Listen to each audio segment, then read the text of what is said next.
Hi guys, it's your girl Valvin Shan. Thank you so much for tuning in with me today. Today I'm going to be talking about a topic that's extremely important to me because this is something that I struggled with like 1,000,000%. And I didn't really see a lot of people voicing it, even though we always hear about deadbeat mothers, deadbeat fathers. We really don't talk about the other side of things. How to deal with life when co-parenting isn't possible. When I was growing up, I really had a huge void of not growing up with my father. So when I had my own child, I really was like fighting and pulling teeth and stressing myself out because I could not fathom, I could not shape in my head that my reality was going to be that my daughter would grow up without her father. So I literally tried everything that I could to make it work, to make his his ways not really affect me as much. I grew up with the lack of my father, which led me to question my self-love, question whether or not I wasn't like good enough, and wondering why he didn't love me. It was a very big thing for me, and it was something that I cried out continuously even up until my mid-20s. So for me to really wrap my head around like, oh man, my child's father is really not going to be there, and like as a mom, as a parent in general.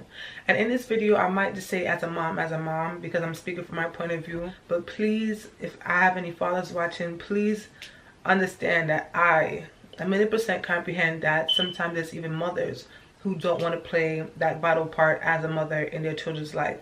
So this is not me being one-sided, it's just me simply stating from my point of view.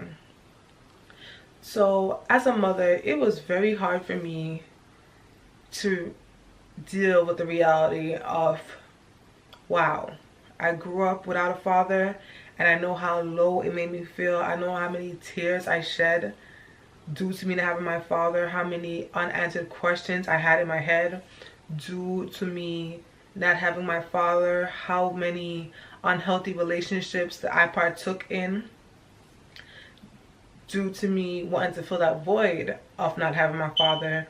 And I could not stomach, I could not comprehend that I was bringing this innocent child into the world and she would have to deal with these exact issues, these exact questions. It was the hardest thing for me. So there were so many times I put my feelings aside, I put my well-being, my all-around safety at risk, just so that I was able to say my daughter had her father in her life. And when we take away the emotion from the situation and really look at it from a logical point of view, I really feel that having a parent around that's toxic, to whether it's directly towards your child or directly towards you as a parent, once you have a parent that's toxic, it is so much more detrimental to your child than not having that parent at all. I remember one time I was talking to my friend about it, and I was so stressed out. I was so crying. I'm like, I can't believe this and this and that. This is so unfair to my daughter. You know, she's so amazing and she really deserves to have both parents. He told me to look at it in this way. One, that nothing would be thrown at me that I couldn't handle, as well as how do you know that she would be the person that she is today had she had her father in her life? A lot of times we just think automatically life would be so much better with that parent. But sometimes when a person is just toxic, they can really mess up a situation. I grew up around people who had their fathers in their life, but constantly throughout their whole life, but that father was abusive towards them, or abusive towards the parent, or just all around miserable, or just a nasty person, and that affected the child in of course a negative way, versus the parent would have not, versus if the parent was not there, the child would have probably had a more of a peaceful childhood, a more of a supportive and loving household. So I had to really deal with the reality that sometimes it's better off not having that parent in your child's life. As much as you want it, and as much as you feel like in your head you need it, sometimes you're better off being raising your child by yourself versus being in a toxic situation where you're always stressed out, you're always crying, you're always being spoken down to, or if you feel like you're having this parent around your child, but the parent is like halfway loving your child, because in turn that ends up creating in your child's mind that it's okay for someone to half love them, versus them not being there at all, and you just be open with your child about what the reality of the situation is. People who do not love themselves, it's very hard for them to love anyone else, even if it is their child. Because in my brain, I can't fathom how I could create a life and not really want to genuinely be there. Not just financially, not just popping up here and there, but really being there, knowing what hurts my child, knowing what makes my child happy, knowing how their day went, knowing their favorite foods, the things that they hate, their little friends at school. Like, I could not imagine creating a child and not wanting to be there on a daily basis. And that's just because I truly love myself. So anything that's a part of me, I'm going to want to take care of it and nurture it and just love it, you know? So I had to really look back 8 years later, saying to myself, it's just a reality. When people don't truly love themselves, it's hard for them to love another person, even if it is a part of them. Because you got to think about it. Anything that's a part of you, it's like, how could you not admire it? That's like, oh my gosh, I created this little boy. I created this little girl. You know, they look just like me. They talk just like me. They act just like me. As a parent, it's literally the best type of love you can ever have. A lot of times we get in these relationships and we know this person is not really even the best of best to us. But then we end up having a child and we talk about, you know, we worry about the emotion of it. You don't want to, you know, abort your child. So you have the child hoping and praying and pleading and in your mind wishing that this person is going to be the mother that you desire for your child, or the father. Well, once again, I'm going to speak from the mother's point of view. But you carry this child for these 9 months and you're so attached to your child, and then you're hoping and praying that things will change, things will get better, but sometimes it really doesn't. And it's just our reality, you know? A lot of times people show us red flags and we choose to ignore them.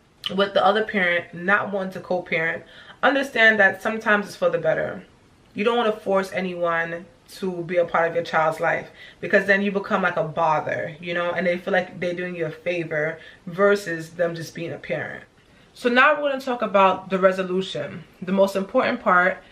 This is the part of where we focus on making sure our child or children grows to be as whole as possible. With this, I can only speak from my experience, but I want to tell you what has worked for my daughter and I. A lot of people say that you shouldn't be, you know, or I'm not going to say a lot of people say, but a lot of people kind of have this mindset or this fear, or don't really acknowledge how powerful communicating with their children truly is. Once again, I'm going to speak from my experience. When I was younger, being that communication was not something that was big in my household, I always kind of formed my own ideas in my head. I formed my own ideas of why my father wasn't there. I formed my own ideas on, you know, quote unquote, why he doesn't love me, or why and how I felt unlovable. I had like all these type of things in my head, and it all affected my self-confidence, which enabled me to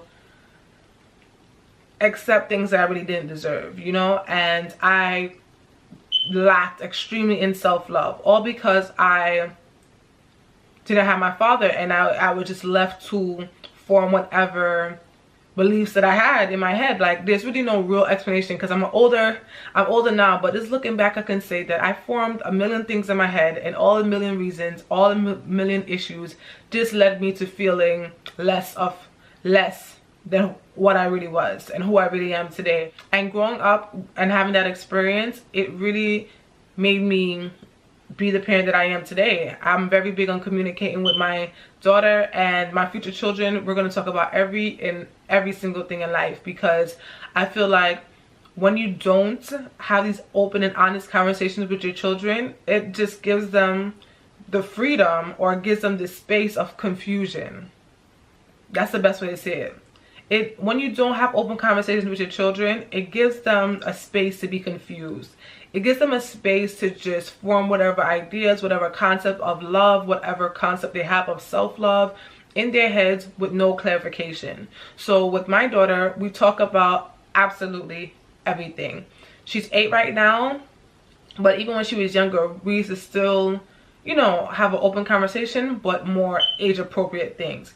And the reality is that when our kids go to school, we feel like they don't know anything about anything, and they pick up things from other people because we can't control what's going on in anyone else's household. They pick up things around, and that even adds more to their confusion. I remember one time I went to a parent teachers meeting, and my daughter looked at me and was like, "Mom, I'm the only one here without a dad."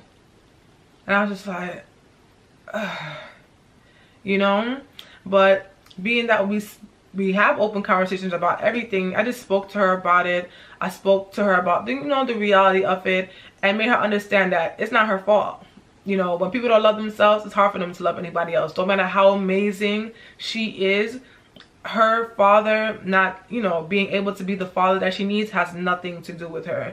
It doesn't mean that she's like unlovable or anything, because I'm obsessed with her. You know, I always kind of make it like extra, like I love this girl. So it's very, very important for us to realize that our kids notice what's going on, and if we act as if they don't, it kind of leaves this world of blur, because they're going to put this whole concept in their own head. They're going to shape their own ideas. They're going to shape their own, my dad is not there, my mom is not there. Because me being open with her, it allows her to come to me on multiple occasions. When she's feeling sad about it, we talk about it. And now she's to the point that she's, you know, she's content. She understands that it has nothing to do with me. I'm an amazing little girl, because my mom ensures that I'm an amazing little girl. It's not about bashing the parent, but it's about shaping it in our children's eyes to the point that they don't feel like something is wrong with them. Nothing's wrong with them, and we have to assure them that they are loved by us and whoever else is around them that loves them. We have to be open with having these real conversations instead of like sugarcoating it or just never talking about it at all. It's very good to acknowledge things that you know are hurting your children, so that way you guys can work through it with them and set that healthy standard for communication. Along with everything else that we're talking about co-parenting today, I do want to highlight the fact that it's not going to be easy. I feel like when people make inspirational videos or, you know, videos to inform people about a difficult topic, they put on a facade as this is going to be easy, and we're going to say super positive, and everything is going to be amazing, right? And the reality is, you're going to have a beautiful outcome if you decide to have a beautiful outcome, right? This can be peaceful as you aim for it to be, but it will not be perfect, and it will not be easy. Being that parenthood it's made for two people, you know, it's about balance. One does this, one does that, and you have that healthy assistance. You know, you guys are helping each other, you guys are raising your children with love, and that's what we all want for our children. But the reality is that sometimes it just doesn't work out like that. So now that you're in the stage of learning how to deal without having that parent being cooperative with you, you just have to understand that it is very important for you to just focus on the happiness of your child or children, and to focus on your all-around happiness and well-being. If it doesn't add to you or your child, don't focus on it. If it's going to be draining to you, do not focus on it. If you feel like it's going to have you stressed and overwhelmed, do not focus on it. It's easier said than done, but until you prioritize your happiness and your child's well-being, it's going to be a long, long road. When I look back, I literally cannot remember my daughter's first year of life, because I was so focused on all the craziness that was happening around me versus being a mother to my child. I'm not saying that I was a bad mother, but I could have been a lot more focused. I was so busy being stressed out and overwhelmed and trying to force someone and mold this person into the perfect ideal father that I wasn't being the best mother that I could have been at that time. I was so stressed out and so overwhelmed. That was like, trust me, holding on to something, holding on to people that don't want to be there and play their part efficiently will be the death of you, the death of your focus, the death of your growth. The best thing I could have done was to walk away from that relationship, was to walk away understanding that not everyone is going to be a father. Not everyone has the capability of being a parent, and that is okay.